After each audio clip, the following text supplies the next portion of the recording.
Menjalani hidup sebagai pedagang suling seperti ini memang bukanlah pilihan hidup. Namun demi untuk bisa memenuhi kebutuhan ekonomi keluarganya, seorang pria bernama Wira berusia 55 tahun asal Kecamatan Nanggung, Kabupaten Bogor, rela mengadu nasib dengan berjualan suling dengan cara berkeliling dari satu tempat ke tempat lainnya demi untuk bisa memenuhi kebutuhan ekonomi keluarganya. Berjualan alat musik dari bambu bernama suling ini biasanya dilakoni Wira dengan cara menjajakan di dekat sekolahan. Namun seiring tak adanya aktivitas belajar mengajar di sekolah akibat pandemi COVID-19, kini Wira pun terpaksa harus menjajakan suling dengan cara berkeliling di wilayah Bogor hingga Jakarta dengan menggunakan sepeda kesayangannya.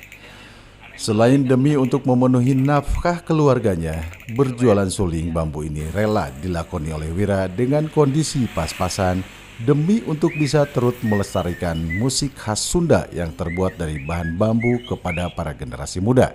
Saya udah sampai ya ke warung borong, mana lagi ya, Ciburum, Tepir, udah kemana-mana saya mah. Kalau Bogor itu udah keliling, tapi gimana ya, nggak ada yang, kalau suling kan jarang ada yang beli.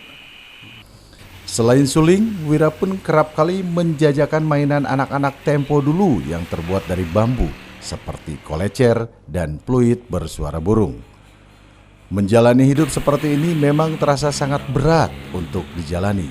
Namun dengan semangat hidup demi untuk bisa memenuhi nafkah keluarga, pekerjaan seperti ini pun akan menjadi terasa ringan untuk dilakoni. Dari Cibung Bulang, Kabupaten Bogor, Mande Jajar melaporkan untuk Dinamika News.